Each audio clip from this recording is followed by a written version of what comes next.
let's start that now. So welcome back to the second session, and to answer a question that came up earlier, I'm planning to make the recordings of these sessions available. I've just learned from Zoom that I won't be able to download the videos until the end of this meeting, which I'll obviously do after we wrap up. So after that point, I will try and upload them to the new Zoom YouTube channel that Federica kindly set up. So those should be available for everybody for reference as soon as possible. With that in mind, moving on, we'll pick up, we are running slightly over time. Not to worry, it was intended to be a pretty flexible schedule. So we'll pick up where we left off with Peter Yoachim talking about the MAF API. Okay, great. Somebody's mic's hot there, but okay, now it's better. So let me go ahead and paste in, oh, the Zoom chat doesn't let me paste. All right, I'll put it in Slack. So I'll put in a link to Slack on where the notebooks I'm going to run through are. I put them up on the SciServe as well, but since we're running late, I won't bother doing a full interactive, keeping everyone up to date on what I'm running. So you don't have to try to clone and follow along, because these should be simple enough that you can run them on your own wherever. Okay, so let's share that screen. Okay, so you should see my notebook up here on my kind of evaluation light. So that was a great intro to MAF. That was really fun for me to watch, because I've tried to give lots of MAF intros in the past, and I don't think many of them went as well as that one did. And so now, oops, all right. I'll take a little bit of a step back and go through a notebook that is MAF free. So this is kind of, if you just want to clone a notebook and do some data exploration on an OpSim output, this is kind of your basic starting point if you just want to do some data exploration. So my first cell here is importing lots of things and none of them are stack related. And so you should be able to do this with any Anaconda distribution. Next up, I'm going to connect with SQLite to an output database, and there's a link right here for if you want to grab that yourself. And then I use pandas to just read the entire database into memory. These things are about 600 megs, so you can just read in an entire OpSim 10-year simulation with no problem.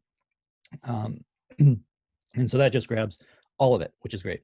Here's a handy function I stole from the stack, just figuring out the angular separation between points on the sky. Could probably do that with AstroPi as well, but I just did that there. And so what I'm going to do next is look at a single point on the sky. I'm going to look at RA0 dec -10. And I've commented out some other interesting spots on the sky if you want to go back and look at those later.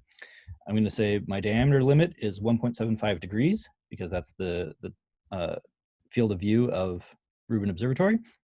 So, and then we just go ahead and find all the points in this database that are within 1.75 degrees of my point. And so when I check, it says I found 959 observations that overlap that point. And so this is just to sorry to interrupt you, but we have a question in the chat.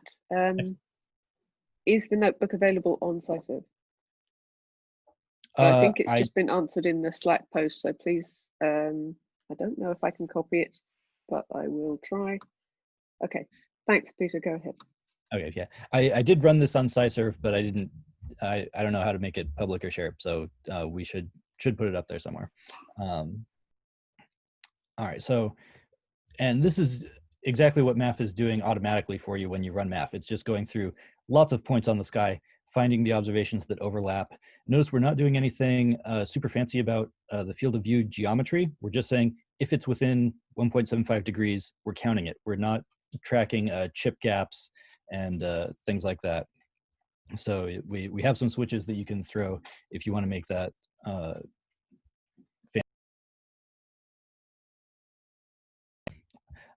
okay, so next up, I take my pandas data frame and chop it down so that I make a subframe, so it's just those points that overlap my thing. And then we can just print it and look at it. And you can see here's what that database looks like. And so you can say we've got observation ID, the RA and dec of the central field, the MJD that it was, filter, what the angle between north and up on the chip was, exposure time, air mass, all these things. So here's kind of the metadata that we're recording for each and every observation. And so this is what you have available to you when you're writing your metrics. And it goes on and on and on and on for all 959 of them. Here's the full list of those columns, and they're documented on GitHub in the OpSim README file. So for all the units and all the details of what all those columns are.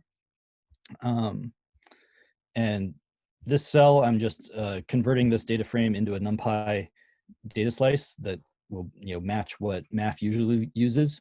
So there we go. Here's our data slice. All right, and now we can just do some things like explore the data and make a plot.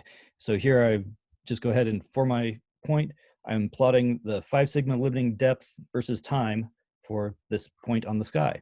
And you can see it chops up into seasons, as you'd expect. They're observing seasons as this thing gets visible and no longer accessible. And you can see there's a lot of spread, especially in the Y-band depths, because sometimes we're taking this in twilight time, sometimes we're taking it full moon, sometimes we're taking it in dark time. So that's why we get a lot of spread on these depths. And then I just go ahead and look at the deviations for each of those filters, and there they are. And so here's kind of a simple function that I wrote up to kind of illustrate how you could go from a simple function to a MAF metric. So here I'm just saying, let's say, try to measure how many seasons there are in here. And so I'm going to say a season has to have 80 points in it. And if there's a gap of more than 40 days, it's going to be a new season. And so it'll take in this data slice, it orders things by the observation date, goes through, and if I run it, I say, how many seasons are on my data slice? It says 9. It's not 10 because this point, when we started the simulation, it was already halfway through its observing season. So one of these seasons didn't count. So we didn't get a full 10 seasons because it got chopped off at the beginning there. Then I've got a function where I make a simple light curve, and then we can do things like say, so how did I make this light curve? It's been a while since I wrote this one. I made a light curve where I say, oh, it's good. This transient is going to last 10 days. The magnitude will be infinite if it's outside that 10-day window. And when this transient's occurring, it's going to have a G-band magnitude of 22 and an R-band magnitude of 23.8. And that's it. So this is a very weird but simple light curve. And then I make a function that says, can I detect this light curve? And it will take a data slice and some slice point information, generate the light curve that would have been observed, see if any of the points on that light curve are above the 5 sigma limiting depth. And if it is, return 1, otherwise it returns 0. And so I can make a slice point where I fill in, don't do that, where I say, at this point, I'm going to say my light curve is going off at this MJD. Is it detected? It was. And then I can change the MJD and say, is that light curve detected? And it's not. So just to raise a question there, Peter, from the chat. Nino asks if you could clarify by what you mean when you say, can I detect this light curve? So when I say, can I detect this light curve, what I'm saying is my criteria is right here. Detected means there is a point in the light curve that is brighter than the 5 sigma limiting depth. So I'm taking all the observations and I've generated the light curve as it would, generated the magnitudes at the appropriate times, and then saying, are any of those magnitudes bright enough to be above the 5 sigma limiting depth? In which case I would assume Rubin would have sent out an alert and said, here's a new object in the sky. Okay, so there's a follow-up question as well. That's any point in the light curve is above that threshold. Exactly. There's a follow-up question from Meredith. Is there a strong reason for the NumPy infinite outside the window versus something like NumPy nan? Nope, no strong reason. You could pick nan if you wanted to. Yeah, either infinite magnitude means infinitely faint. So, you know, it's, but nan would probably work there as well. Okay, thank you. Yeah. Okay, so that's this simple notebook. So if you just want to grab an OpSim database and do some data exploration, this is kind of the way I would go about it. And here's a simple way to get going on starting a metric. Now let me switch over to plugging this into MAF. So now I'm doing the import of all the MAF stuff. So you need the stack installer to be running on SciServe. Here's our simple light curve from before that we had. So again, we're just saying same way, it's G magnitude of 22, R magnitude of 23.8. We do our connection to a MAF database, like we saw in the last one. And now I'm going to define a new metric that I'm going to, now instead of a function, it's going to be a class where I'm saying it's light curve detected. There's some boilerplate here where we define the column names. This way, if in theory, if you had a database from a different observatory of different observations, you could just change your column names and run this on any data. And now I've converted that function into a run method, and it should look very similar. So once again, I'm just generating the light curve and the same detection criteria. Is it brighter than the 5 centimeter depth at any point? And then we have, once again, our bundle list. As we remember from before, we have a SQL constraint. Because I know that this light curve is only in G and R, I go ahead and only select observations in G and R. It will work if you select anything. I define my metric, which is this new metric I've written. The slicer is the heel pick slicer. And if you remember, we have to say, when is this transient happening? So I'm setting my slicer slice point to be, once again, that single modified Julian date. And I've got that, blah, blah, blah. We run it and we plot it and we get this. And so we can, basically what we've done is we've set off a transient on one day at every point in the sky. And here are the areas where we would have detected that transient. So you can, so this is basically where in GNR we were observing for one night. And then we've got our mean values. So kind of 6% of the sky was covered. So if we have a transient explode over the entire sky, we'll recover 6% of them. All right, let me stop there. Are there any questions up to here? We're good. We've blown everyone away. Everyone's MAF saturated. We were trying, Peter, that's great. It's just trying to figure out how to follow your notebook at the same time, trying to, you know, if we want to play with it at the same time. And, you know, again, trying to figure out this, like the database should be already on SciServe, I found out. So we should be able to run your notebook in a cut and paste kind of way. They're just like following you while you're doing things and at the same time do the other things. It takes a little bit. Excellent. Peregrine has a comment in the chat. He's asking about multiple random times. Exactly. So let's jump ahead to that.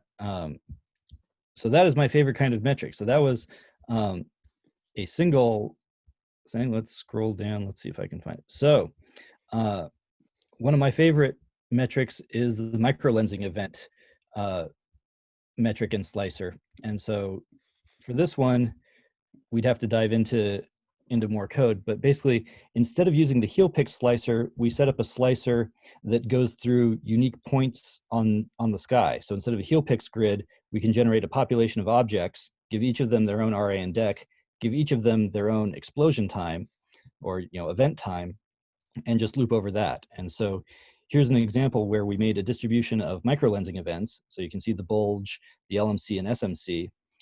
So this is how spatially they might be distributed. We randomized the times over 10 years and then ask how they're detected. And we get this map of, oh, we detected some in the Bulge. There's just a slight smudge down there at the LMC. But because the baseline doesn't cover the Bulge that much, we don't actually recover a lot of them. So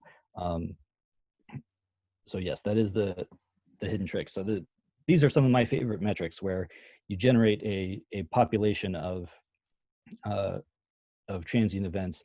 And then the tricky part is writing the criteria for what does it mean to be detected. As people were pointing out, like, well, just saying 1 point is above the 5-signal limiting depth is not a very sophisticated detection criteria, and you probably wouldn't be able to identify it. So the tricky part that we keep punting to you guys in the scientific community is what is that detection criteria that makes the most sense. And then once we have that, we can plug it in, and it's pretty easy to run from there. And I think a lot of this other material we kind of already covered in the previous talk, where again, just co-added depth, you can look at that. There's a metric I copied out from our repo where we look at the extragalactic co-added depth, and basically MAF has the ability, you can tell it to load a dust map, and then there's a lot of code here for just getting the extinctions right. But if you copy and paste that, you can say compute the co-added depth and then apply extinction, and then when you do that, you get a nice map like this. So you have your co-added depth, but with dust applied. And I guess the other map that we have is stellar density maps, which is how we were doing that micro lensing. So that's most of what I had. So questions, concerns, comments, what do you guys want to know? Okay, thank you very much, Peter. Floor's open to questions. Anybody?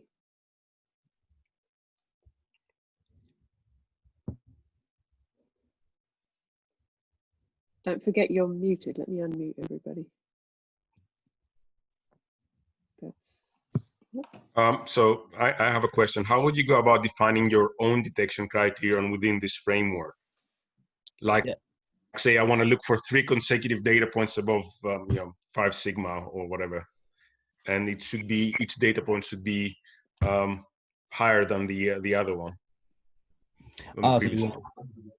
So you want 3 rising points. Yeah, so essentially, a consistent brightening. This is kind of the thing that we're looking for in macro lensing events.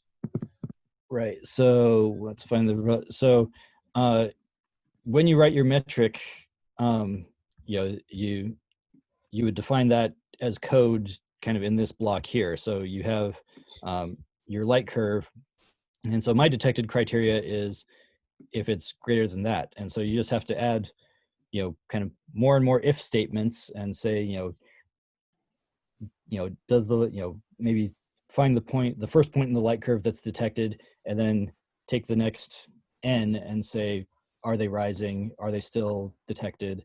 And you can just add more and more if statements here before you say, yes, the result is 1. Okay, so the NP where is an index, right? This will give me the index of the point. Yep.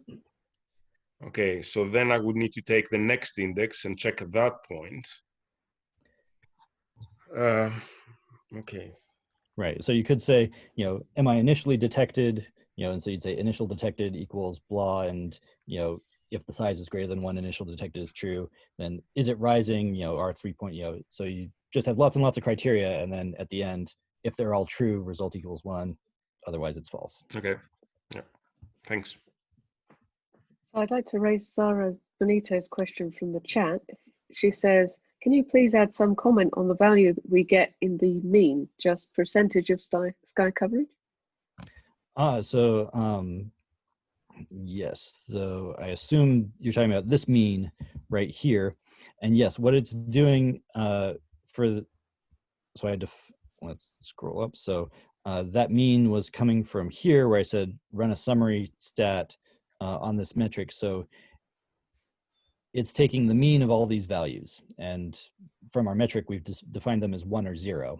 And so it's essentially saying, what's the average over that, and also here's the histogram of the values. So they're just 1 and 0, and so that's where that mean is coming from. And yeah, so it's basically the fraction of the sky that was 1. Okay, thank you. Any other questions? If not, thank you very much, Peter. And we will move on to Will Clarkson. Thank you very much, Rachel. I have to apologize. I might have to step out for a minute during my own talk, depending on our dog being re-imported into our container here. So I apologize in advance if that happens. I've just shared a link to a few slides from my presentation in Slack. I don't think I can share them with Zoom, but if you prefer to follow through, feel free to do it that way. Okay, so my talk's going to be quite a lot less sophisticated than the ones you've heard so far today.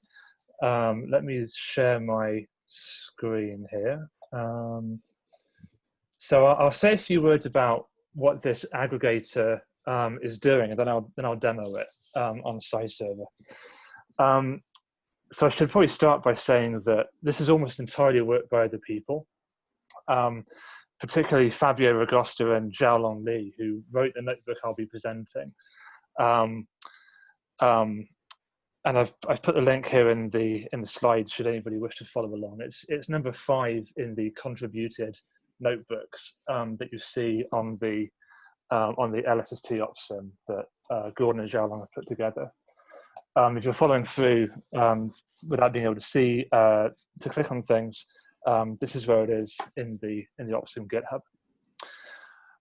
Okay, so the user case is you might have a big pile of evaluated metrics someone's given you that you want to combine into your science figures of merit, and you want to summarize those runs for side-by-side comparison and plotting, while preserving the ability to see how each individual metric in your figure of merit actually appears. And so again, this was written by Fabio Ragosta and Xiaolong Li. My talk is in some sense the user experience of this. And of course, any mistakes in what follow are entirely original to me. So in this case, you might we actually have 3 metrics that we want to combine together into a figure of merit. And so when that was run by Fabio on the entire set of 76 opsim runs, that produced one .db file and one NPZ file of the kind we've been hearing in talks already today. So just one piece of that directory listing might look like this, where for every opsim there's a results.db and then there are 3 NPZ files. And so what this notebook does is it takes that big pile of metrics and summarizes it into a sort of a side-by-side bar plot, where for each of the metrics, the figure of merit for that metric is computed, and then they are plotted side-by-side for visual comparison. So I'll walk through the features before I demo this. By default, the outputs are sorted, they're grouped by family of opsim. So the way that's done is by searching the file name string for the first thing before the underscore. So in the example here, all the wide, fast, deeps are ranked together, all the whether ranked together, the pairs, and so on and so forth. But that can be that default behavior can be changed, and the default behavior here is to basically rank them all by the summed figure of merit within each family, which can be helpful for side-by-side comparison. Options at the moment include whether you want to group them by family at all, or whether you want to just rank them by the sum figure of merit over all of the opsim runs that have been run. You can specify thresholds, either metric by metric, or for the same threshold to be used for all of the metrics. And there are some choices of renormalization, whether you want to, for every run, and for every metric, whether, for example, you want to renormalize that by the standard deviation of the metric over the heel pixels, for example.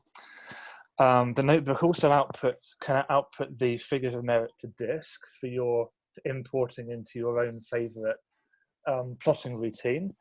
Yeah,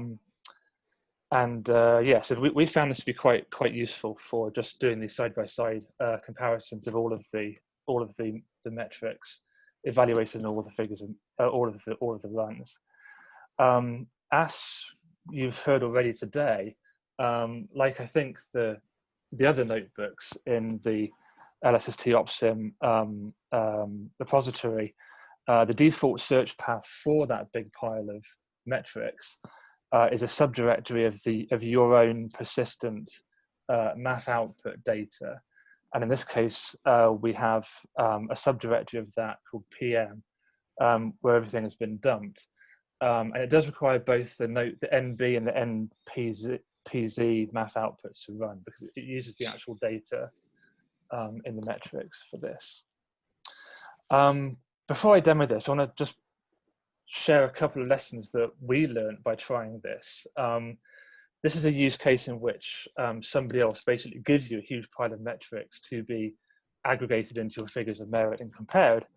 The first mistake I made was to use the wrong opsim utils.py file. It's not the one that's in LSST sims math utils, as I first thought, because as an astronomer, I don't read documentation. It's the one underneath the LSST opsim repository that Yoachim has written. And as of this morning, it looks like there's a few lines added to point out that you can actually set the path within your notebook to look for that file if that works for you. Because I tend to run notebooks in separate directories outside the repository, I tend to find it easier just to copy or symlink in the path to the opsims into my working directory, but your mileage may vary. Can I just ask, can people still see my screen? I've lost the green border. Yes, we can. Yep. All right, great, thank you. Okay. The second thing we learned was how to take the big pile of math inputs when somebody else has written them.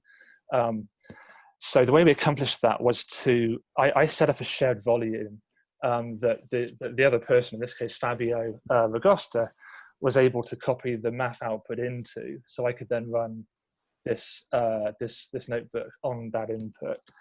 And so I've put in the slides here our experiences for how we actually did that.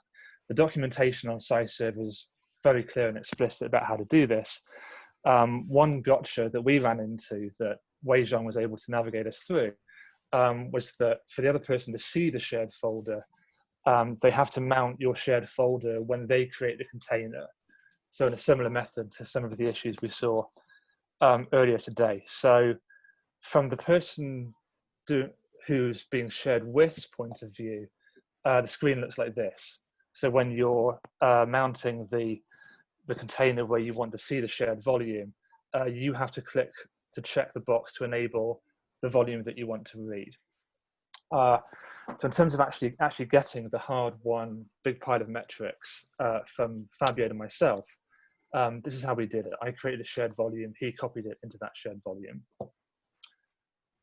Does it mean you have to create a new container every time you want to share? I don't know the answer to that question. I think if you want to view a shared folder that someone has shared with you, I think, yes, you do have to create a new container with that shared volume mounted. Yes, although you can restart an existing container with it declared. Oh, okay.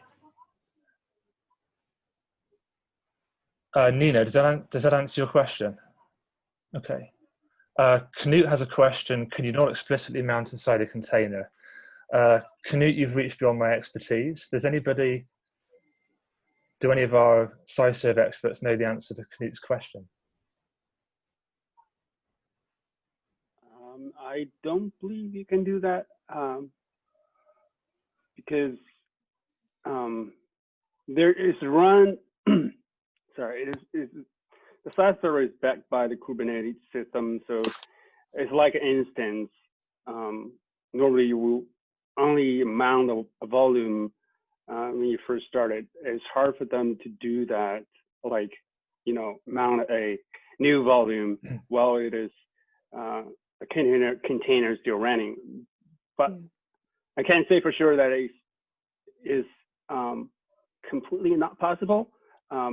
But I guess for the current version of the SciServe server, you might need to restart, like create a new container whenever you want to see a new shared volume.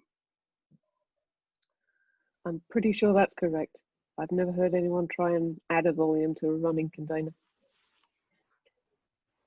Thank you. Knut, does that answer your question?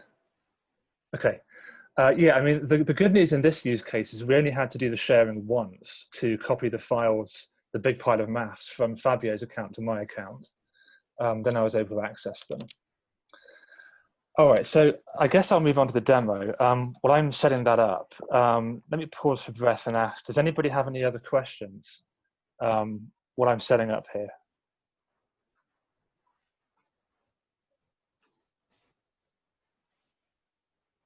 Okay, I don't think I see or hear any, so I'll press on with the demo.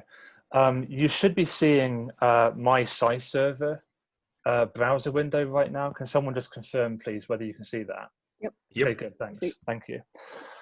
Okay, so what I'm going to do is I'm going to run this notebook on the big pile of metrics from before. I'll first find the big pile of metrics, then I'll actually set things up in a new directory outside the repository just to sort of demo how to do that. So I have this LSST cadence test container running. And so I'll first look at the folders to make sure that everything's in the right place to run it. So I'll first look for the big pile of metrics, and then I'll get the notebook set up and run it. So I navigate through persistent. In my case, the big pile of metrics is in the MAF output directory, and I've put it in a subdirectory where I've listed just the bunch of 304 files, giving the metric evaluates on the FPS 1.4 run. So that's where I want my notebook to look for these, which fits in with the scheme that Yoachim demonstrated this morning. Now I'm going to go to, I've created a separate directory to show this. And so I'll basically set this up in a new directory. I'll bring in the notebook, I'll bring in the opsimutils.py, and then I'll run the notebook, and you can see it. Okay, so if I go to now my Jupyter lab, I'll cd to that directory. So that'll be what, workspace, storage, WI Clarkson, persistent, Hackathon demo, deliver. Okay, there's nothing there yet, so I'm going to bring in the notebook first. This notebook is in it's one of the contrib notebooks from the LSST Opsim repository. So if I find that, whoops, and can I ask, can people read the font on my terminal? Is that big enough to read? Works Yes. for me. Okay, Is anyone else thank having trouble?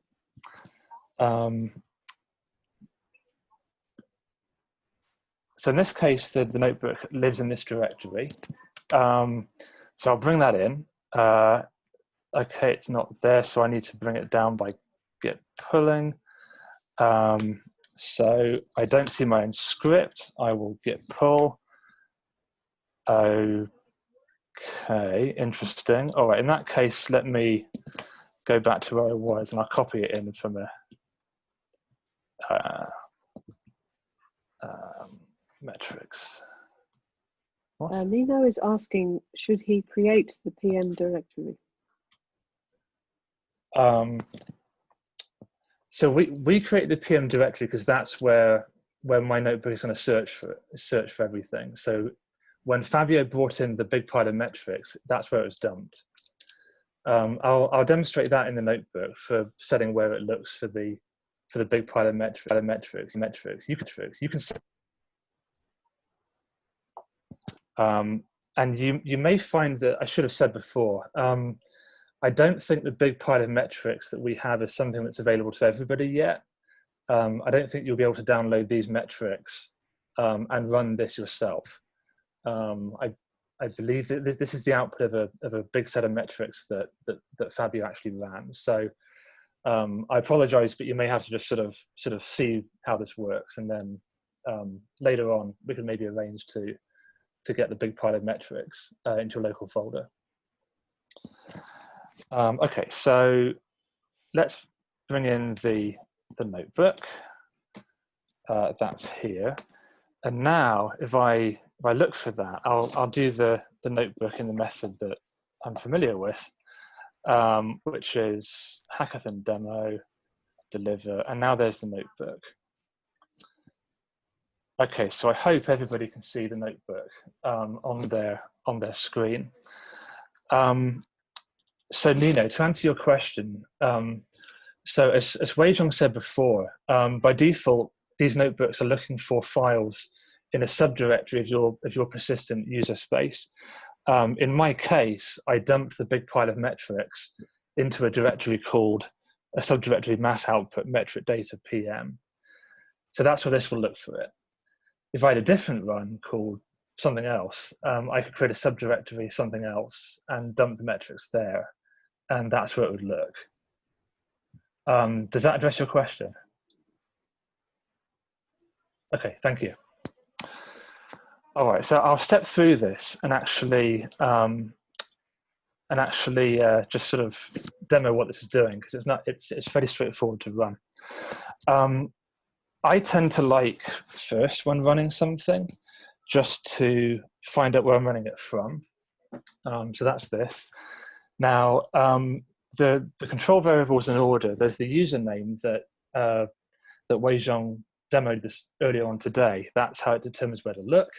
There's the search tail. That's where it looks for which of your metric subdirectories it will look for the results. And then a few control variables we've added here. If you want to output your figure of merits into a CSV file, you can set the output file name here. You can choose whether to rank the figures of merit by family or not, and I've set that up here at the top here. And then the color map is user selectable, and other arguments that get fed into the method could be selected up here as well. So I'll just run through this with the methods the way they are. This notebook you can actually run from beginning to end in just one go, but I'm going to demo it cell by cell just to make it clear what's going on. Now, because I'm running this in an unusual location, this import line probably won't work. So I'll run it and we'll see if it fails. Okay, there it goes.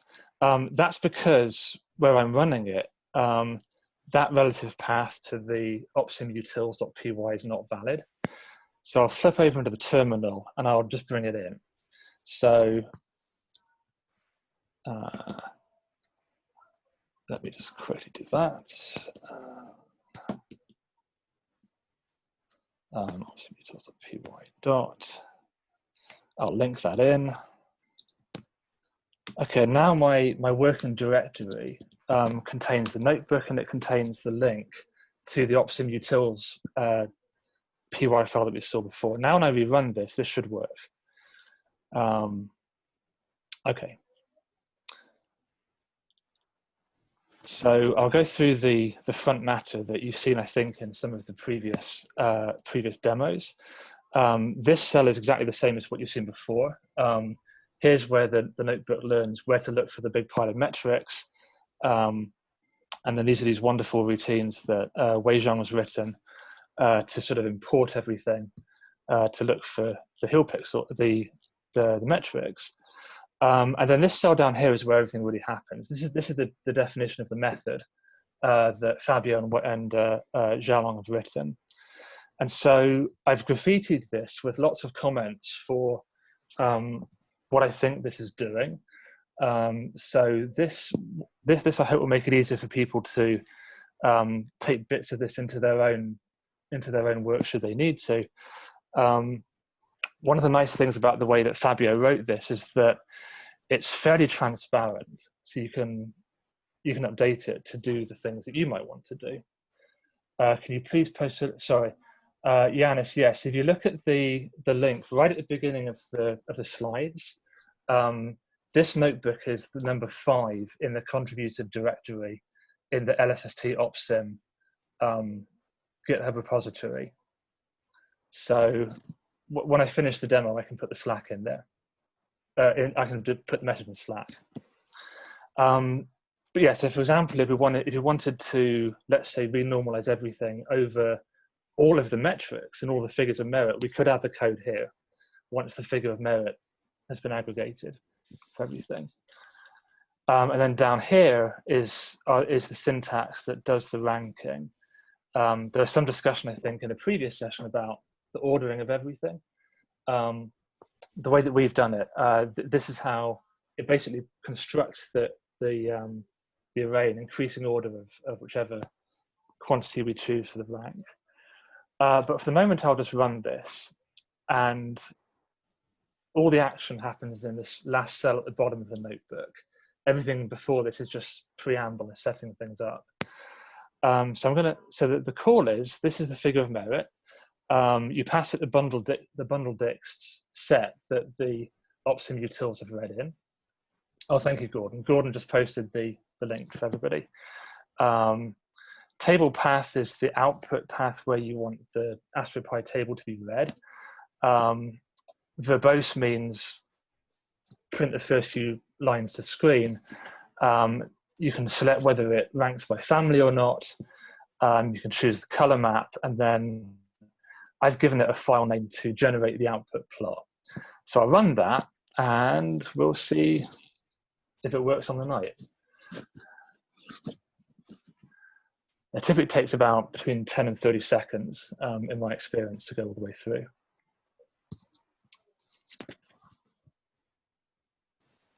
All right, so there are the first few lines of the figures of merit. There's one figure of merit per metric, and then there's a summary column that gives the sum of all of them, and that produces this nice stacked bar graph here, where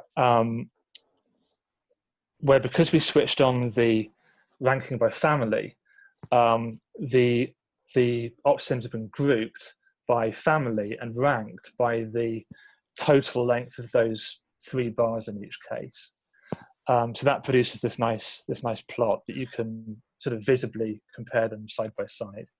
And thanks to Xiaolong Li, it has these nice handy dividers that divide the families. If you don't want to group them by families, though, you can rank it globally. So I'll go back to the top and switch that option off. And what the heck? Let's actually change the color scheme as well. And now I'm just going to go and run everything, and it should give us a modified plot at the bottom.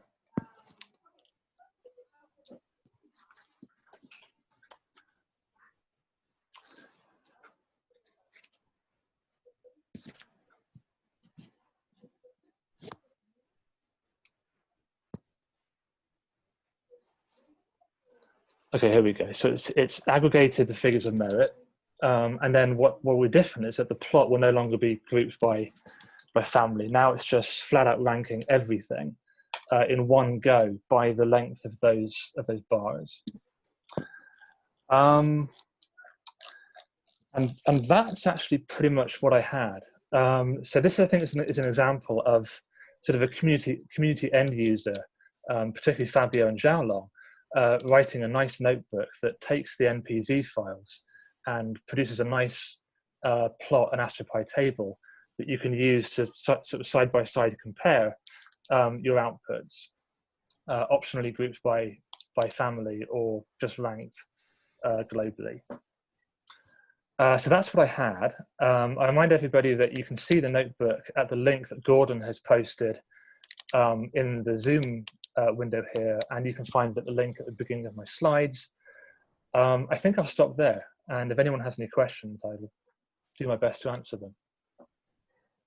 Thanks very much, Will. Can you please say again, oh, you're welcome. Somebody had a question. Can you please say again what is the difference between grouping by family and ranking by family? Thanks, Somaye. So grouping by family means that, so for everything that might start with wide, fast, deep, for example, that means that the ranking, oh, and not ranking by family, sorry, okay. Yeah, so grouping by family means all of the bar plots per family are grouped together, and then the vertical order in which they're plotted depends on the total figure of merit evaluated over that particular family. If you don't rank by family, then all it does is it takes the total figure of merit for all of the all the metrics and ranks all of the outputs by that total. So it depends on whether you want to be able to say within the wide, fast, deep, this one's better, or whether you want to say within the whole 76 runs or 130 runs or whatever, this one's better. Sommelier, does that answer your question? I'm not sure I understood. So when you say you're grouping them, you mean like you're basically looking at all of the runs together, or all of the metrics that you have chosen together? So here, I'll rerun it just so I can show you the example that answers your question, I hope. Run all. So when deciding the ranking for a given opsim, the spatial sums of each of the metrics is evaluated and then added together. So if you have 3 metrics, as in this case, for a particular run, particular opsim, there's sort of one number for metric 1, one number for metric 2, one number for metric 3. That gets summed together for every single run. And if you don't group by family, then it's just a straight ranking in the bar plot by the biggest sum at the top, the smallest sum at the bottom. When I say grouping or I not, think I got it.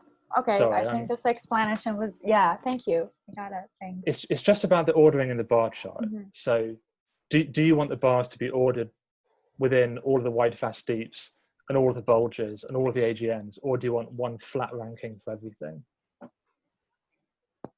Yeah, please, you can ask me again offline or whatever if that didn't answer your question. I think that answered my question. Thank you. Okay, sure.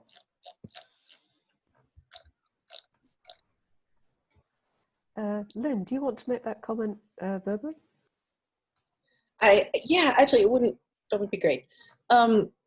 So I think both are really useful. Plotting just the straight ranking is really useful, so you can start to see where some of the outliers might be. So you can see like, oh, I will predict right now that a lot of the outliers will be like the Twilight Neo Mod 1 run, that you will have probably poor results for that one. And so you can see like, oh, those were really bad, and then you can figure out, well, why are those really bad? And for that reason, you might need to start, understanding what the families are and looking at what we've said the trends are, or looking at some of the other metrics that we have. In general, that one in particular just takes a lot of time out of Wide Fast Deep, the Twilight Neo Mod 1. So you'll see like, okay, these are the things that are particularly bad. The grouping by family, and especially if you just plot for just one family at a time, or probably more likely you want to take sets of families that are relevant to the same sorts of thing. Like the footprint of the survey, for example, crosses the footprints and the bulges at one of the filter gist runs. And if you look at those, then you can say, okay, here's how that particular variation is impacting my science in more detail. So another example of a great family that's useful to look at is the Wide Fast Deep depth. It's actually sort of like how much weight is put into the Wide Fast Deep. And so you can see like as the Wide Fast Deep scales up, is my metric just scaling up appropriate in the same way? If it is, you're probably just primarily sensitive to the number of visits in the Wide Fast Deep. If you, for example, have a metric that's very sensitive to the bulge coverage, you will not see that same behavior. So it helps you figure out what your metric is sensitive to, what it's reacting to, and how it's reacting, and then you can say, this is what we would prefer for survey strategy, and here's why, and here's the amount of the effect that it actually has. Thank you. So Newt had an interesting comment. Is the goal to have one figure of merit per science case, or perhaps per science collaboration? So I think this touches on where do we go from here? So Will or Lynn, do you want to comment? I think that's someone above my pay grade. I think it depends on what the SCOC wants to be reading. I think for the science collaborations perspective, it would be easiest to have one figure of merit per science case, because each science case has a different constituency.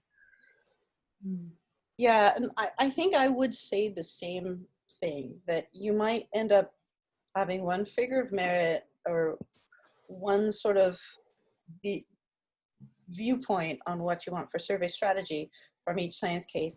Now, what would be nice, because the SEOC members are not able to be experts in everything, sorry, hold on, Merlin, please, is that the science collaboration, if the science collaboration can come to some agreement on how do we weight these across all of the science cases, so that we can come up with, like, this is what we prefer for these different science cases, and this is what we think as a group, that would be, I think, very helpful. Thank you. And Peregrine had an interesting follow-up to that point. So within, go ahead. So if you want, I can. So Peregrine asked, within a science case, or I suppose SC means science collaboration, can we assign different weights to individual metrics? And then Knut answered, I think that was the NK coefficient in the FOM sum. Yes, that's right, Knut. I have it on the screen right now, if you can see this. The if this n, it basically sums over each metric over each hill, all the hill pixels, and then that's multiplied by this number n. N can be specified differently for each metric. So yes, you can weight it by metric.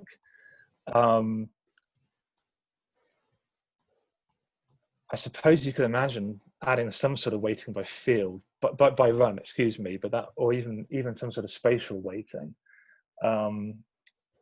That I suppose you could do. You can imagine generating an array of weights, one per heel pixel, and putting that into the sum as well. But I think that would be fairly straightforward should you wish to add that to your own copy of this notebook. Particularly given that I can imagine things like assigning weights within a science collaboration, I can imagine might get somewhat controversial. So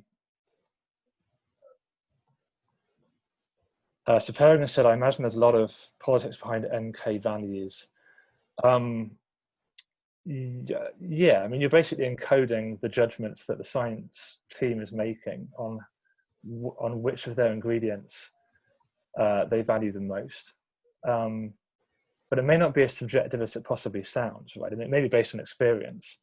You might for microlensing, let's say, you might find that you really, really care about time coverage, where you care less about color, for example. And you can imagine setting NK by your own experience as a microlensing expert. Yeah, Peregrine, does that answer your questions about that? Yes, that's great. Thank you, Will. Okay, thank you.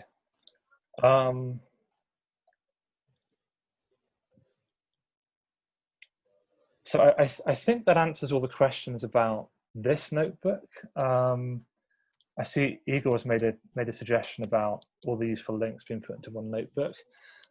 Before I stop taking up your screen, I would like to just say for a second time, all credit for this notebook goes to Fabio Ragosta and Xiaolong Li. They were the ones that wrote this. I just used it. So thank you, Fabio, and thank you, Xiaolong. Will, before you take off, can I ask you a very naive question? Sure. So I understand that I cannot run it with what we did in the previous, lectures or notebooks. But can I, for example, download the NPZ files from, for example, the University of Washington big list of OPSIM run, and then run it, the Fibrometric, through those? That's a great suggestion. I haven't tried it, so I cannot say definitively whether that will or will not work. My understanding is that as long as the search tail points correctly to the location where you have them, and I think as long as you have the .db file as well as all of the .npz files, because I think it uses the db file to tell it what search string to use for the npz files, then I think that should work. My understanding is that the notebook builds up the list of metrics programmatically from the NPZs that it reads in. So, touch wood. I think, yes, that should work, but I haven't tried it, so I don't know. Thank you. Thanks. Yeah, great question. Okay, are there any other final comments for Will?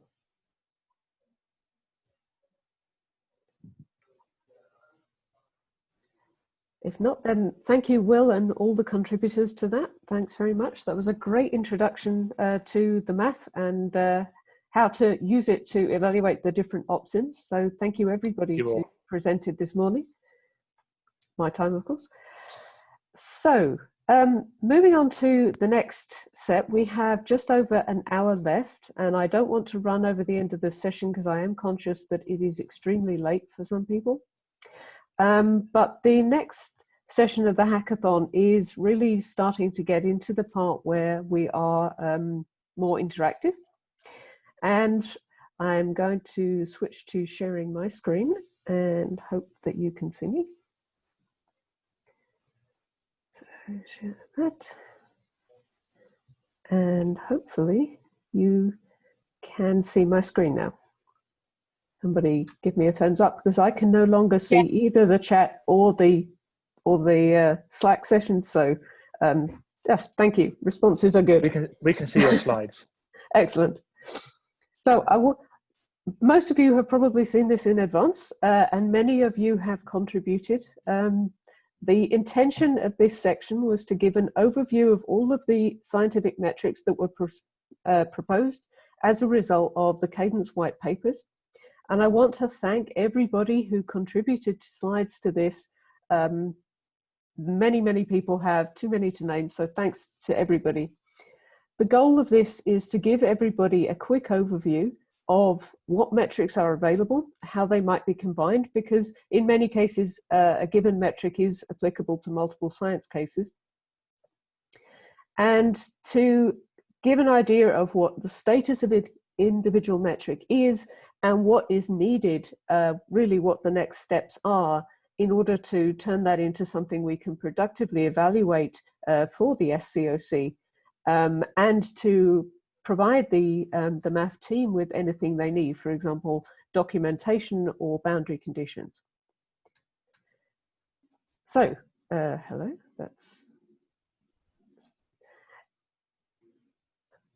Since I have obviously contributed my own metric, I am not personally an expert in all of them, so this is where it starts to get interactive. And if the authors of the available metrics are available, I would prefer to hand over to you to give a very quick summary. Now, there are quite a lot of metrics, we have quite a lot to get to, so please do make it quick. I don't know if Raf is with us. Raf, shout out if you are. If not, I will summarize.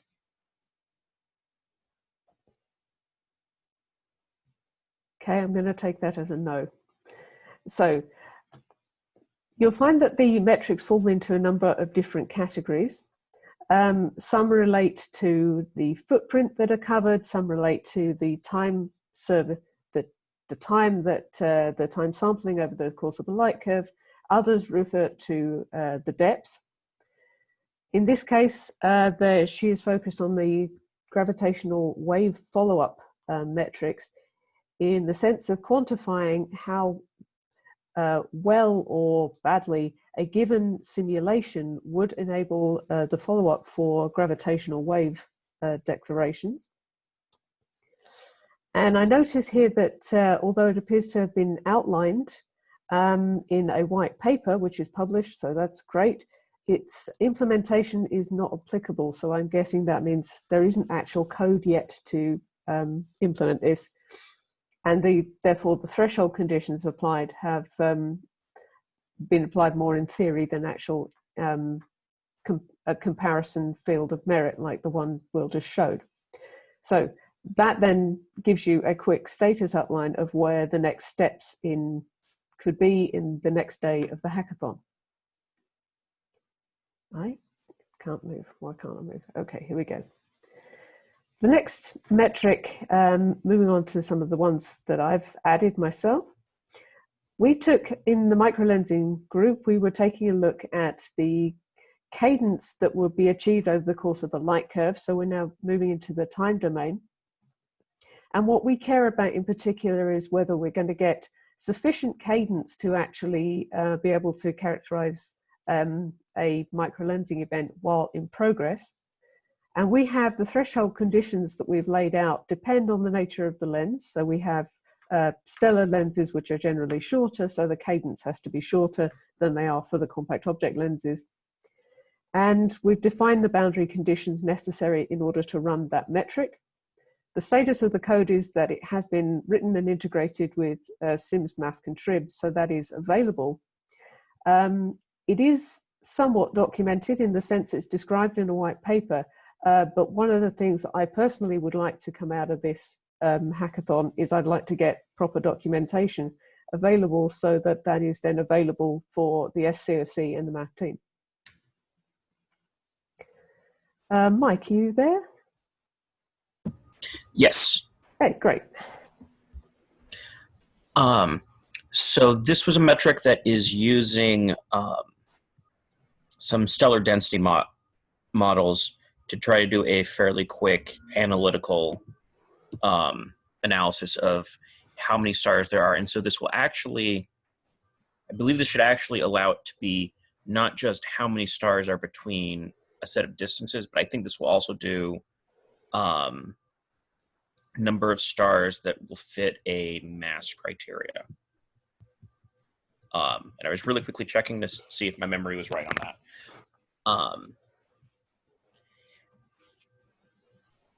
Yeah, and so this is basically to be a quick way to get star counts if that is necessary.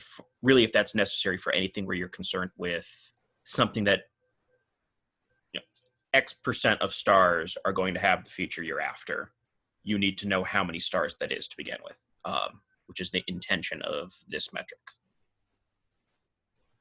And if you can touch on the documentation status? So in this case, I believe the code is documented, and then this also is, this one was also included in the metrics paper that I had done a few years ago, which bundled a few different metrics together and published. So did you actually come up with a figure of merit from that bundle, or is that TBD? That part is not yet present. This was very much certainly this metric is very much sort of a building block that other things would be able to build upon that depend on it. Right. Great. Thank you. So the next metric in the list is the uniformity metric. This is Peter and Lynn. This is also a time domain metric in the sense that it estimates how uniformly the observations are distributed in a given length of time. Obviously, it's fully integrated in the MAF, and I don't know if it's documented, but I wanted to point it out because it is of interest to anyone working in the time domain space metrics. Similarly, Phil Marshall contributed a campaign length metric, which is going to be an interesting quantity for a number of people, especially if you want extended coverage of any given light curve, or perhaps pointing. And that may particularly be useful if we're comparing, for example, the rolling cadence metric, rolling cadence opsims. Samaya, this one's an interesting one because it combines different pointings from different surveys. Yeah, so what this does is that so you basically want to look at the overlap between LSST and another survey, let's say the Raman's telescope. And what you do is that you, as an input, you give the observing windows of the other survey, like for example, Raman's space telescope. And then what it calculates is that it calculates the number of observations by LSST within that time within that like observing window of the other survey. And then you can also decide what the summary metric you want to calculate from the number of observations, like whether you want to find the mean of the number of the observations or the median. You can decide that. Thank you. Sure. And you're up next again, so. Yeah, so this is similar to that. The difference here is that you want to, you're looking at the, basically the intervals, like the intervals where the other survey is not looking at the sky, at the, like a specific part of the sky, for example. And then you want to like basically calculate the summary metric, which is either mean, median, standard deviation. You can define the summary metric of the intervals between the observations during. Sorry, I think I didn't describe it well in the beginning. So you want to calculate the summary metric of the intervals between the observations, either during the simultaneous or interseasonal gap of the other survey. So the input again is the observing window of the other survey, and what it does is that it looks at either the simultaneous windows or interseasonal gaps of that survey, and then finds the intervals between the observations, and then calculates the summary metric. It can be like something that you define, and returns that. And I noticed that the threshold conditions you've applied so far for both are the survey windows for the Roman Galactic survey of the Bulge, which makes sense. Like, and of course, those are nominal at this stage because the survey is still being developed, but they're the best available. Something we discussed in our white paper, as we wanted to basically look at the synergy between Roman and LSSD, and but that can be changed if someone's interested in other surveys. Right, I believe the nominal dates that are given there are the best available at the moment, so that's great. Yeah. Okay, thank you. So, Lynn, did you want to comment on the number of revisits metric?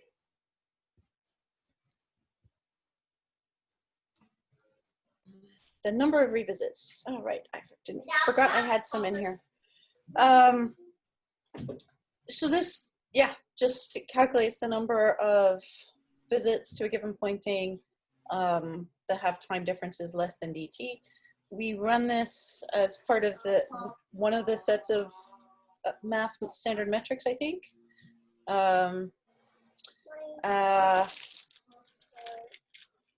I would have to go and double check how we're running it. But it just tells you the number of what these numbers are, and then you can like plot the mean or whatever. I'm guessing this has reduced methods. Sorry, I haven't looked at it in a little while, and I didn't realize. I forgot to look at the slides to realize what was in there. More of a warning.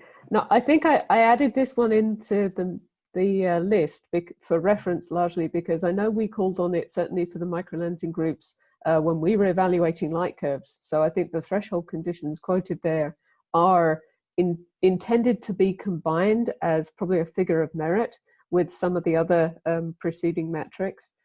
So those would be the threshold in our case. But of course, if you were looking at light curve cadence for, say, supernovae or other science cases, then this is an interesting metric to know about. So thanks, Lynn. Sorry, so I should say we have several metrics that do various sort of aspects of number of revisits. Actually, reading the string here, I think that what this is actually, like you said, it's looking at this time interval and they're seeing how many times you have visits that meet that threshold. So larger numbers are better. So back to Mike. So this is another one that might be of interest to other transients people. Yes. So the motivation here was to basically figure out whether or not there'd be enough what would be the fraction of time where for a given point in the sky, there will be enough observations that could be used to trigger something like follow-up.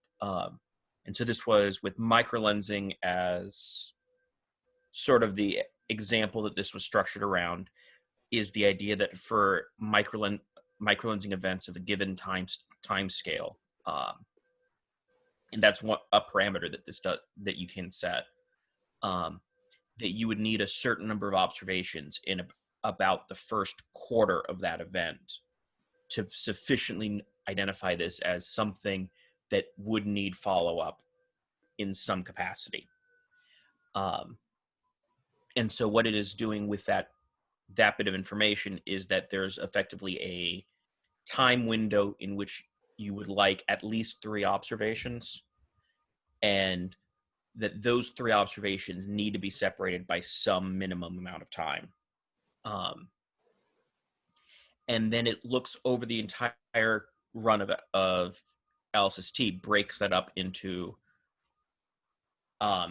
segments of that duration, and figures out what fraction of the time you would get 3 observations clustered in that amount of time, but maintaining that minimum separation. And so you get a percentage of what is the likelihood that if an event goes off, you would get the observations you would need to flag it as a object of interest, at least in terms of the time sampling. It's not looking at what kind of light curve you're getting, just that you have the time sampling necessary. And so I believe that the code is documented, and it is on the LSST TV SSC software tools GitHub currently, but I think that's the only, I think it hasn't been added to anything broader. Right. So that's one of the goals for tomorrow. Would be great to get that documented and integrated. Okay, thank you. So, and I have a particularly annoying arrangement of my windows here, so I can't see the screen.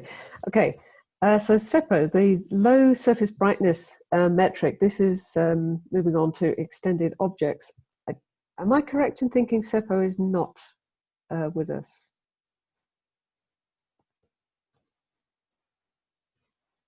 Speak now. Okay, so it looks like it's a metric to test whether or not low surface brightness objects would be detected from a given pointing. And this is working on individual images, not stacked.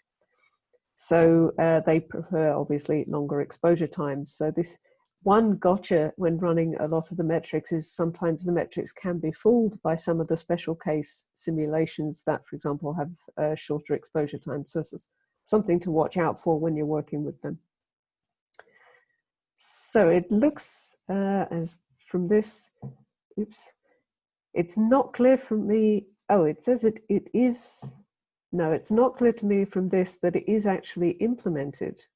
They've documented it reasonably well, but it doesn't look to me like that's actually written into code yet. So bulge static metric. So we're back to the bulge again, but for non-time series. Will? Yeah, I am here, so I can say a couple of words about this. Yeah, there's lots of text on this on the slide, but basically what we're doing is comparing the achieved photometric depth in regions towards the inner Milky Way with predictions for where the main sequence turnoff should be, so that we can learn how well, what we need to do population work, ideally down to the turnoff. There's also an ingredient that asks the question of how LSST's proper motion precision will compare to what Gaia can furnish in that sort of interaction between precision versus depth. At this point, so this is actually an implementation of the white paper that Oscar Gonzalez led, at that archive link at the bottom there. But the things that I'm really interested in learning from crowded field experts on this hackathon are really 2 things. One is that we're finding when we compare the predictions for this really nice crowding depth in in the MAFs that I think Knut and Peter Yoachim worked on. We're finding that the predictions of depth from LSST is pessimistic compared to actual observations that we're finding with DECCAM, with a much smaller allocation to the tune of about 3 or 4 magnitudes difference. So that obviously has implications for where we can do the science. So I'm really interested to learn about how we can calibrate the crowding to precision metric given experience with DECCAM. And the second thing we're going to need to know for the proper motion ingredient is how to do proper motion precision predictions where the limiting magnitude is a function of heel pixel. I can't remember if that's straightforward or not. And then the threshold conditions are given in the paper, in the white paper. Documentation, this is written up as a specification, I guess, in Oscar's white paper. And the current version of this, we have it in a private GitHub repository at the moment. And it's under development. We've implemented it, but there's still some calibration to do. Okay, thank you, Will. Thanks. So moving on to Fabio, likelihood score metric.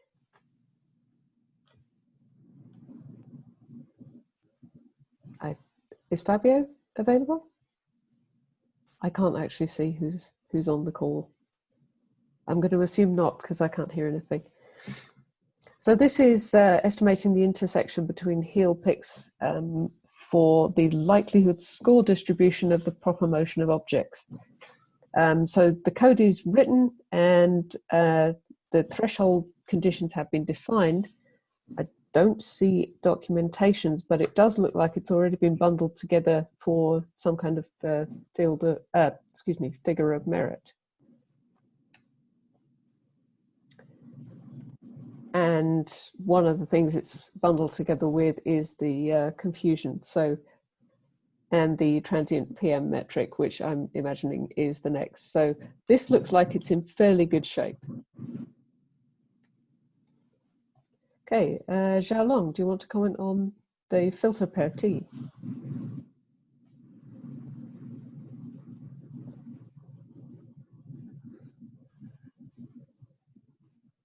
Okay. Xiaolong, you were on the call earlier, so I'm assuming you're there, but possibly muted.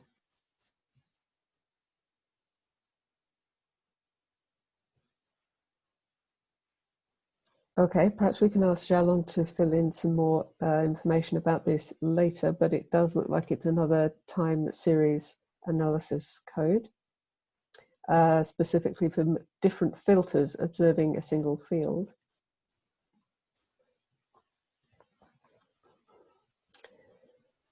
Oops, okay. DCR metric, Gordon. So I won't describe what DCR is, but it is explained in the white paper. But I will say, if you are interested in either identifying objects or calculating photoses of them, and if they have features in either the U or G band, say edges or strong absorption features or strong emission features in the U or G band, then you may be interested in taking advantage of DCR. My understanding is Peter and Neil Sullivan have written something as well, and so there may be some interest in sort of joining forces here on a metric. Thank you. And then the next one is me as well. So here, I think this may be of interest to people in TVS as well, maybe even related to metric that Xiaolong has written. Basically, the AGNs were interested in knowing how well we can characterize both the short and long time scale variability. And so we're basically looking at basically delta T's between observations from 30 seconds all the way up to 10 years, and sort of knowing how well we probe those different time scales. That's all. So that sounds like it would work well with some of the other time series metrics that we've been discussing. Yeah. Great. So does this take into consideration the filters in any way? I mean, we are doing it filter by filter. There's a bunch of code that's actually the fourth thing in the contribs folder that Weizhang and I were going through this morning. If anybody wants to take a look at it, right now it's basically just a bunch of plots that we haven't turned into a metric yet. But if you look at the plots, you might get some idea of what we're trying to do. Okay, continuing on. Neil Brandt. In case he's not available, speak up if you are. This is examining whether the DDFs cover some of the available footprints from some of the other existing survey data. So obviously that can be an advantage for some science cases, but apparently this particular metric is not implemented. So I can see that this might potentially have some overlap with some of the metrics Sumaya was describing as well. So perhaps that's a footprint metric that we can have a breakout discussion for at a later stage. And similarly then the cadence metric. So this, although this is not implemented, this has some very similarities with some of the ones we were doing for the Roman sky survey. So this has potential for reusing an existing metric.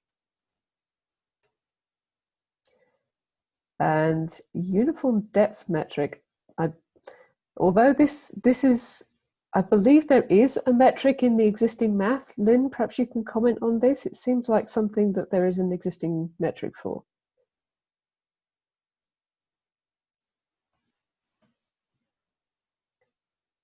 Lynn or Peter available to comment? We have a total depth for the DDFs. I'm not sure we have a uniformity of depths.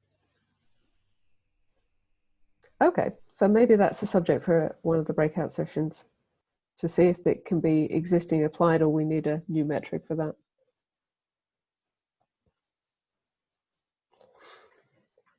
And again, we're seeing a lot of overlap with this science case with some of the ones proposed from Tdes, because the length of observing window of any given pointing is of interest to a number of different time series analysis.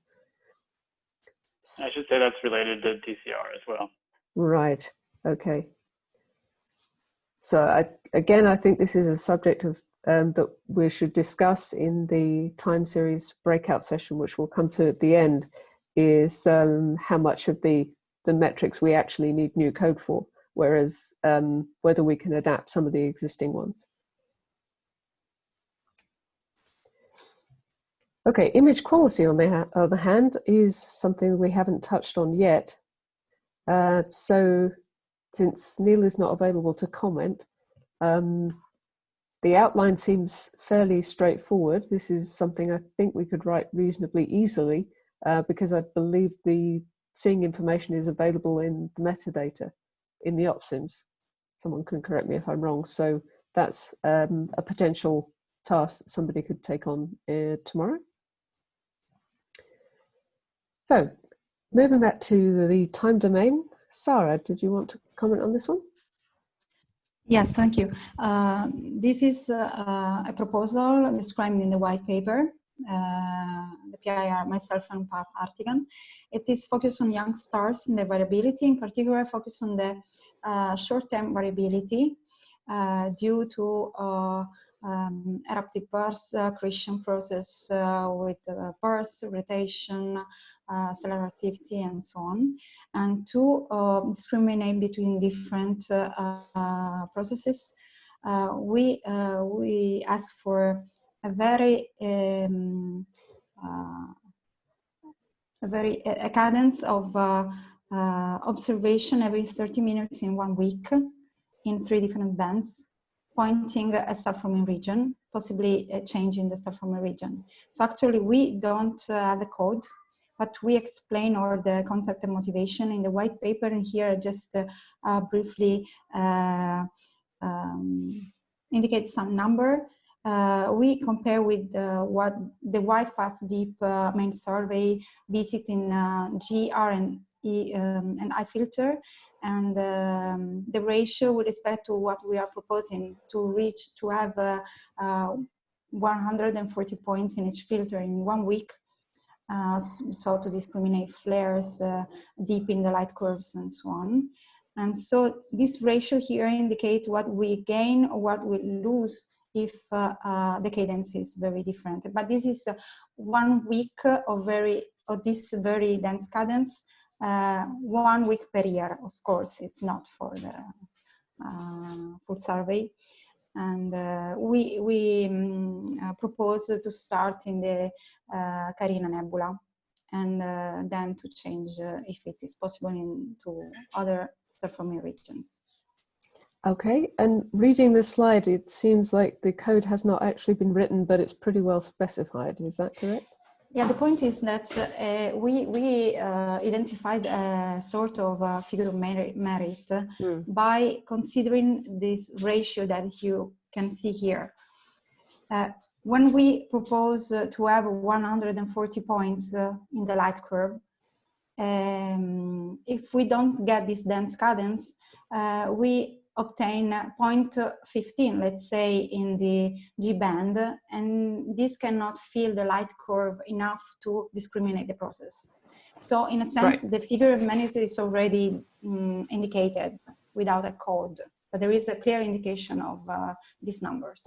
Right. But to evaluate this in the MAF so that we can give the information to the SCOC, is this actually written in a form that can be run? No, we didn't, but we think that this indication of the different total observations in the Wi-Fi deep, in the galactic plane in particular, with respect to the one that we propose, is already an indication of what you can get, what you cannot. So you cannot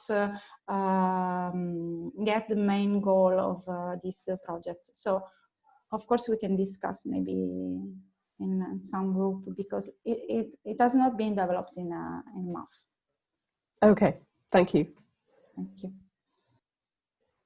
Okay, a photometric question. Melissa, do you want to take up the goal on here? Yeah, so we would like to have a metric that somehow evaluates the goodness or the quality of the photo Z that is possible with the photometry that comes out of a given OpSim run. And the way we kind of do that now is we just use, Hamna Awan has a MAF, which tells you the 5 sigma limiting magnitude of all the coads, like at 1 year, 3 year, 6 year, and 10 year, just in extragalactic fields. So we can get the depth for any given OpSim run in the 6 filters. And then separately, there's a PhotoZ simulator called the Color Matched Nearest Neighbors PhotoZ Estimator.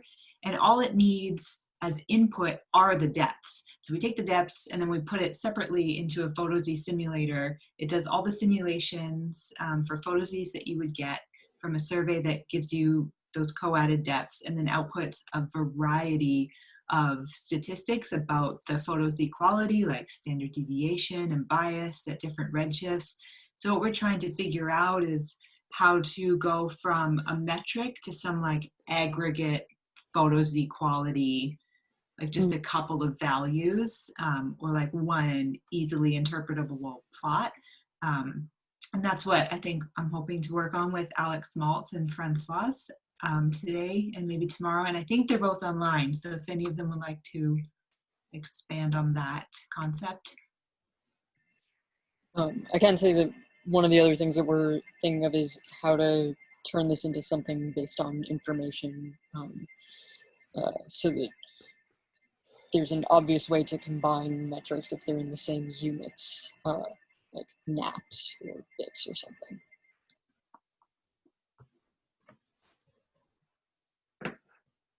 Okay, thank you. So it sounds like we can organize one of our breakout sessions could be centered around PhotoZs. Okay. Now the U-band. I don't know if Bene is with us. Are you there? I know U-band observations were of interest to a number of people, and including even in the galactic plane. So this would assess whether we get cumulative depth down to the high cadence fields. But it appears that there's no actual code implemented yet. And it's not clear that it's yet well specified in documentation. So we may have to pick up with Benny on that one to see if get some further information.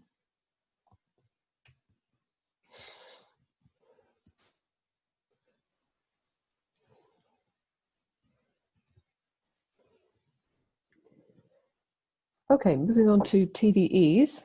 Xiaolong?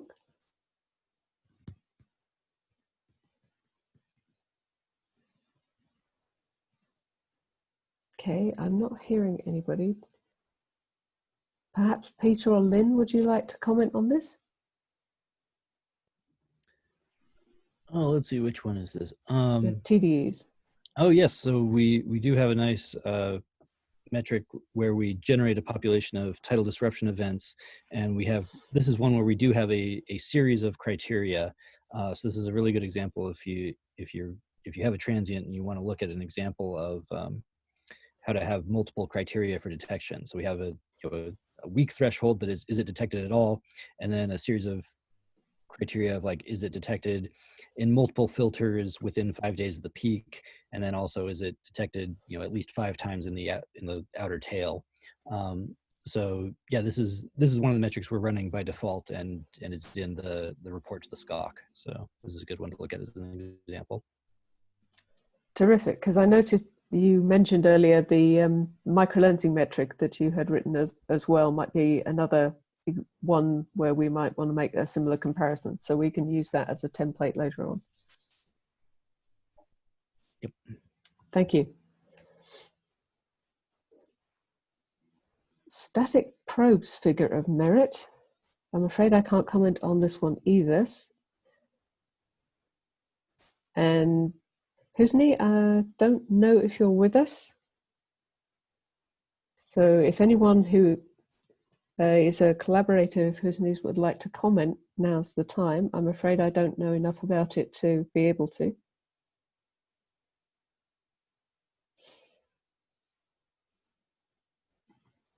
Okay.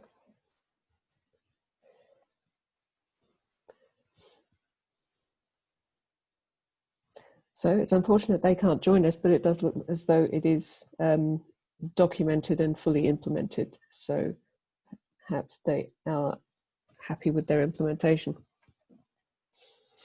So we have some footprint metrics. For example, this one is based on its extinction and I-band limited depth, requiring the coverage in all bands. So this seems reasonably straightforward and well implemented.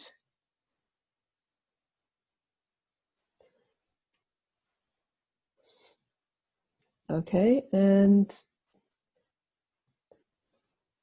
similarly a footprint metric for the number of galaxies available there. And Humna, if you're available to comment, do you want to jump in? Okay.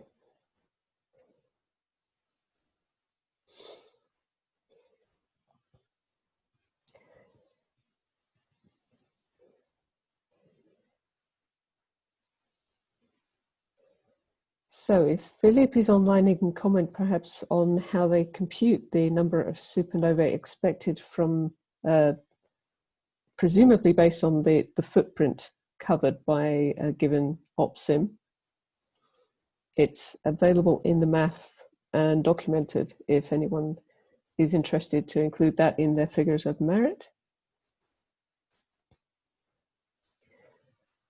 And a similar one along the lines of evaluating number of strong lensed supernovae expected from the wide fast deep.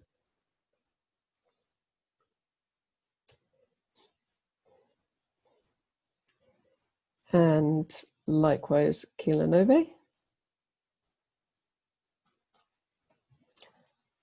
And Meg, do you want to comment on this one? I think you are with us. Yeah, I mean, mainly to say thank you to Peter and Lynn, and probably mainly Lynn, for implementing most of these. Most of this is already in with the moving object stuff. I think the only point with our metrics are just that it's different, slightly different populations, which either could be run, possibly might not need to if there's no loss in the northern ecliptic. But the idea is we just have a couple populations, I think like Neptune Trojans and some resident islands that are not in the current ones that are run in the Rubin metrics right now. So yeah, most of the implementation, I should say, or all of it basically has been done by Lynn and the team. Okay, so presumably then the MAF team are already very well aware of the necessary conditions for running this. Yeah, they wrote it. They Okay. wrote it. sounds like it's fully implemented. I take no credit. I was just asked as a white paper author to make sure we commented on something about how the metrics Right. are done. So Right. I would say our science collaboration is fairly useless at writing our own metrics. So thank you, Lynn and Peter and everybody else who helped with all that. I'm glad to make sure they're represented there. Thanks, Meg. Okay, the Twilight Neo Search as well. Perhaps you can comment. I don't think Rob's with us. Yeah, so the NEO search was suggested that there should be, if there was spare Twilight time, to look for NEOs. So again, that was implemented and it's in the current report to the SCOC. The only thing that it might be worth, I think, possibly talking to Lynn and Peter about is Twilight the right Twilight? Like, can we push to brighter so that it would not impact the wide, fast, deep, which is what mainly comes out of the results of the SCOC report if you take a look at it. Right, right. It does occur to me that one thing I haven't seen yet in the metrics is whether the projected impact of the low Earth satellite networks might have on any of these metrics. And speaking about Twilight reminded me of that because they're most visible at Twilight. Is that something that has been looked at? I mean, LSST has a somewhat different group looking at the impact of the LEOSat networks on LSST generally, but is that something that is being taken into account by the SCOC? I think we got it clipped from the report to the SCOC, but we have looked at it, and yes, it is bad at Twilight.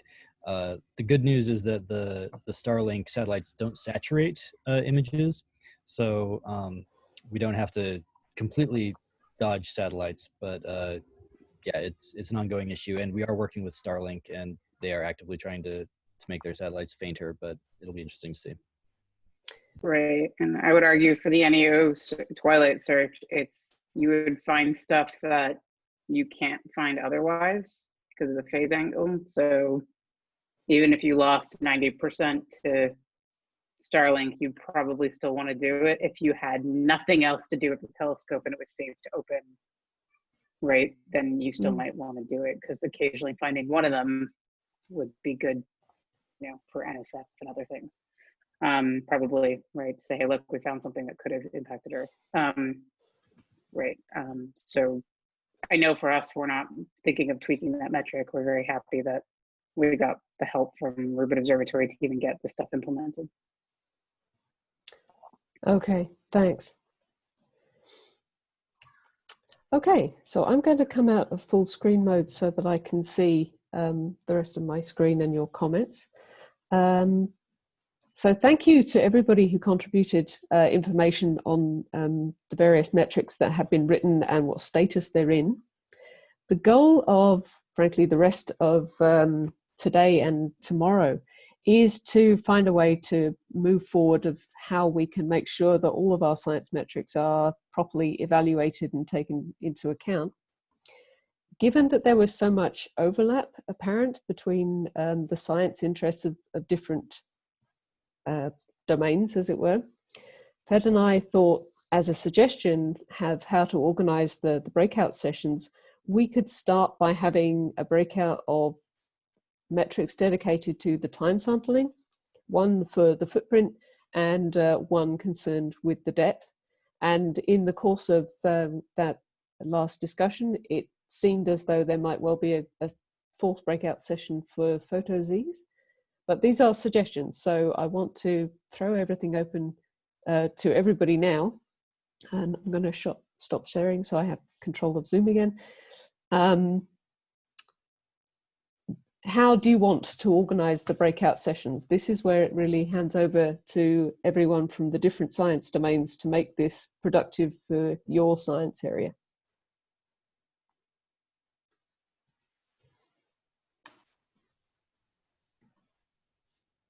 I think your suggestions sounded reasonable. Suggestions of additional sessions are also welcome. I appreciate that we don't have a whole lot of time left this evening, so I suggest that we move out to Yoachim and perhaps get at least familiar with it. And I've suggested on this final slide here, maybe I will reshare my screen so that you can see that. You'll see that I've listed here some proposals of where different groups should gather on the Yoachim screen. So if I switch to that tab, hopefully you can see how you can move to a different group and join a different discussion. So I propose that for the last 15 odd minutes, we all move to a different section on Yoachim and at least start getting an idea for how we're going to organize or decide what we're going to work on tomorrow.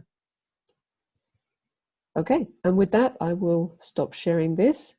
And so that's time sharing, time sampling metrics, if you could head over to Alma, footprint metrics in Paranel, and depth metrics in Lacia. And if the PhotoZ folks would like to organize a separate breakout session, feel free to use the Slack, because I will stop the Zoom channel at this point so that I can get the recordings of the sessions online. But that will be it for the plenary session for today. Okay, and I'm just going to take a little bit of a moment to look at the chat. So if you all would like to start moving over to the Yoachim session and get organized, thank you all very much. Rachel, before we log off, can you make sure to save the chat? I will do, yes. Thank you.